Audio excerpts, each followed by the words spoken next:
Taylor story channel पर आपका स्वागत है। सुबह सुबह मंदिर की घंटी बजाते हुए पुजारिन हाथ में पूजा की थाली लिए हुए भगवान के सम्मुख सर झुकाकर पूजा करती हैं। ऐसा पहली बार हुआ है जब मंदिर में पहला प्रवेश पुजारिन का हुआ हो। जब से पुजारी की मौत जंगल में रह रहे राक्षस से होती है, तब से मंदिर की देखभाल अब पुजारिन ही करती हैं। उनको उनके जाने से बहुत सारी तकलीफों का सामना करना पड़ता है। ऊपर से वह अब बूढ़ी भी हो चुकी होती हैं। पूजा करके जब वह अपने कुटिया की तरफ जा रही होती हैं, तब वह एक छोटे बच्चे को देखती हैं, जिसे देखकर उन्हें अपने पोते की याद आ जाती है, जो अपने माँ बाप के साथ शहर में बस गया होता है। वह हल्की मुस्कान के साथ आगे बढ़ जाती हैं। उनकी कुटिया जंगल के पास में ही होती है। जब पुजारी लकड़ी काटने के लिए जंगल में गए होते हैं, तब एक राक्षस उनको उठा ले गया होता है। सुनने में यह आता है कि राक्षस उन्हीं को उठाकर ले जाता है, जो उनको हरा नहीं पाते हैं। पुजारी जब जंगल में लकड़ी काटने गया होता है और लौटते वक्त वह राक्षस के चंगुल में फंस जाता है। वह राक्षस के सवालों का जवाब नहीं दे पाता है और राक्षस उसे उठा ले जाता है। इससे पुजारिन अब खुद को बहुत असहाय महसूस करती है। उसके बेटे उसको लेने आए हुए होते हैं। वह कहते हैं, माँ तुम हमारे साथ शहर चलो, यहाँ अकेले कैसे रहोगी। पर वह नहीं जाती है। वह कहती है, बेटा तुम्हारे पिताजी ने इस मंदिर को बहुत मेहनत से बनवाया था और उनकी यह इच्छा थी कि अगर कभी उनको कुछ हो गया तो वह उसका ख्याल रखेगी। उसके बेटे उदास होकर चले जाते हैं, पर पुजारिन कहीं न कहीं अंदर ही अंदर खुद को डरी हुई महसूस करती थी। उसे इस बात की चिंता रहती थी कि कभी उसके साथ भी यह हादसा हो गया तो मंदिर को कौन देखेगा। पर जो करना था वह तो किसी न किसी तरह करना ही है। एक दिन पुजारिन जंगल में लकड़ी काटने गई होती है और उसे लौटते वक्त अंधेरा हो जाता है और वह अभी अपने कुटिया पर आई भी नहीं होती है। वह डरने लगती है और मन ही मन राक्षस को सोचने लगती है कि कहीं वहां न जाए। पुजारिन अभी कुछ कदम चली ही होती है कि तभी वहां राक्षस आ जाता है और वह पुजारिन को अपनी काला जादू से पकड़ लेता है और जोर जोर से हंसने लगता है। पुजारिन उससे अपनी जान की भीख मांगने लगती है।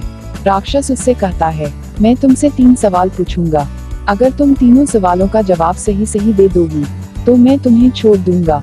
पुजारिन को अब कुछ राहत महसूस होती है और बेचैनी भो होने लगती है कि अगर वह एक भी गलत जवाब देगी तो राक्षस उसे लेकर चला जाएगा।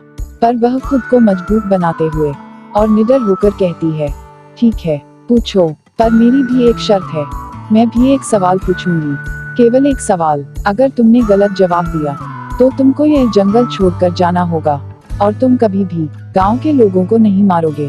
राक्षस, ठीक है, पर अगर सही जवाब दिया तब तुम मेरे सही जवाब देने पर भी मुझे पकड़ लेना और लेके चले जाना।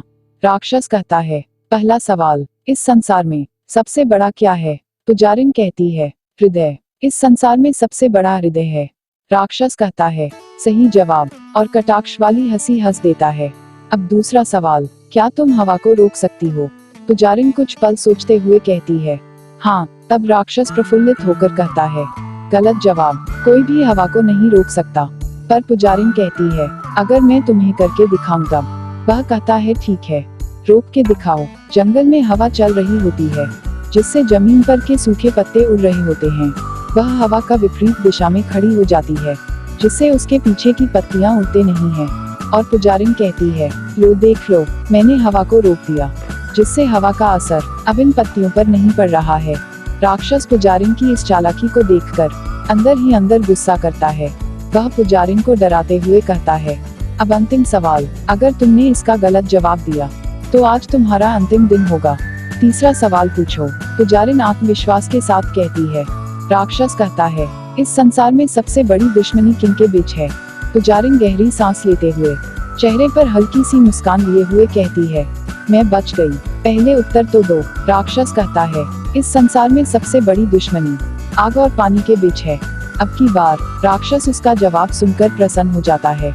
कहता है, पुजारिन अब तुम आजाद हो, तुमने सही सही उत्तर दिया है। पुजारिन कहती है, अब मेरी बारी प्रश्न पूछने की। वह राक्षस की तारीफ करते हुए कहती है कि तुम बड़े ताकतवर हो, तुमने अपनी ताकत के दम पर लोगों को डरा के रखा था। लोग तुम्हारे डर से हवा की तरह उड़ जाते हैं। यह सुनकर राक्षस बहुत ही ज्यादा खुश होता है। और वह खुद को सबसे ताकतवर समझने लगता है। पुजारिन कहती है, क्या तुम इस आकाश को एक फूंक में उड़ा सकते हो? राक्षस कहता है, बिल्कुल, और वह उसे फूंक कर उड़ाने लगता है। पर इस प्रकृति के आगे किसकी चली है? उसके लाख कोशिश के बावजूद कुछ नहीं होता है, और वह थक कर बैठ जाता है, और वह हार जाता है। पुजारिन कहती है, अब तुम इस जंगल को छोड़कर चले जाओ। उस दिन के बाद अब कोई भी आदमी जंगल से गायब नहीं होता है। और जब गांव वालों को पता चलता है कि किस तरह पुजारिन ने सूझबूझ से राक्षस को भगाया, तो वह पुजारिन पर बहुत गर्व महसूस करते हैं, और अब लोग पुजारिन की जरूरत पड़ने पर सहायता करते हैं। इस तरह अब पुजारिन खुशी खुशी रहने लगती है। कहानी अच्छी लगी हो तो चैनल को लाइक, शेयर और सब्सक्राइब जरूर करें। मिलते हैं अगले एपिसोड में एक नई कहानी के साथ। तब तक के लिए धन्यवाद।